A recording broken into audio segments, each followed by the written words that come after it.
So this is the reading for what makes climate different in different parts of the world. So take a look at this photo and I'll read the caption here for you. So the Hoh rainforest in the Pacific Northwest region of the United States is a temperate rainforest with a cool, extremely wet climate.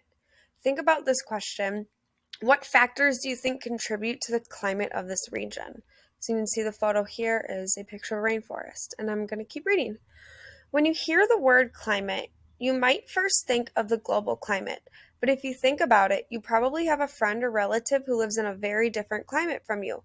For instance, if you live in Baltimore, Maryland, and you have an uncle who lives in Buffalo, New York, your uncle will get a lot more snow than you almost every winter.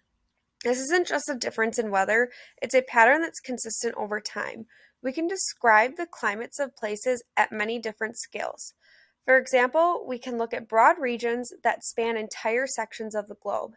At this level, using the Köppen climate classification can be helpful.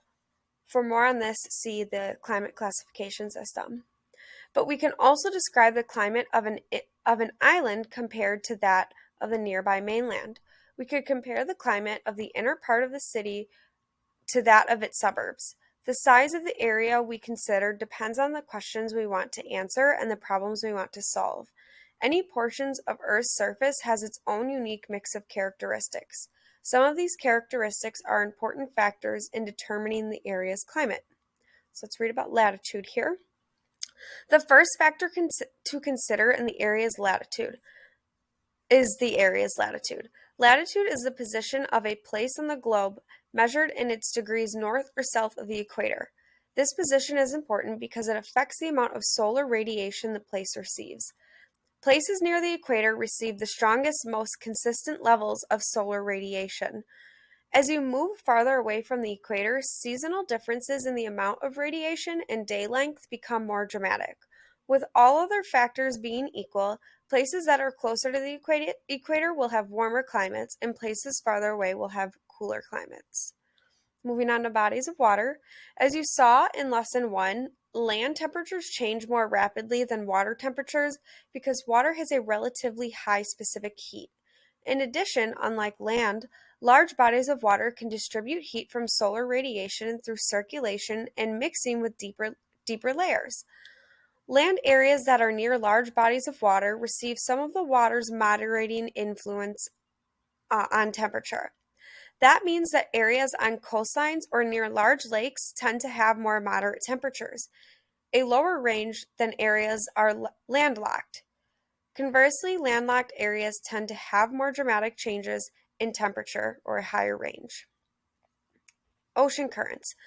In Lesson 5, you learned about Earth's complex system of ocean currents and how they are influenced by the shape and position of the continents. These currents carry thermal energy from places closer to the equator to places farther away from the equator. Some locations, like the islands of the United Kingdom, are much warmer than would be expected based on their latitude alone. That's because they receive heat from the warm water that flows north from the tropical Caribbean Sea in a powerful current called the Gulf Stream. Elevation and mountain ranges. Recall that pressure decreases as you go higher in the atmosphere. Lower pressure allows airs to spread out and become thinner and therefore colder. Places that are higher in elevation compared to sea level tend to have colder climates than places of lower elevation. This cooling effect of elevation can also impact patterns of rainfall, especially near mountains. Land on one side of a mountain range is often much wetter and greener than land on the other side, where the climate is often dry. This common climate pattern is called the rain shadow effect. Incoming moist air is pushed up the side of the mountain range by the wind. The high elevation of the mountainside causes the air to cool and condense, forming clouds and precipitation. By the time it flows over to the other side of the mountain, the air no longer contains much moisture.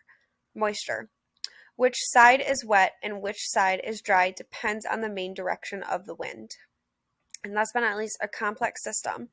So the climate of any place is the result of a system made up of a unique and extremely complicated set of factors.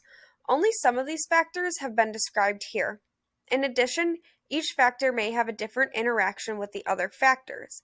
However, scientists have collected tremendous amount of climate climate data.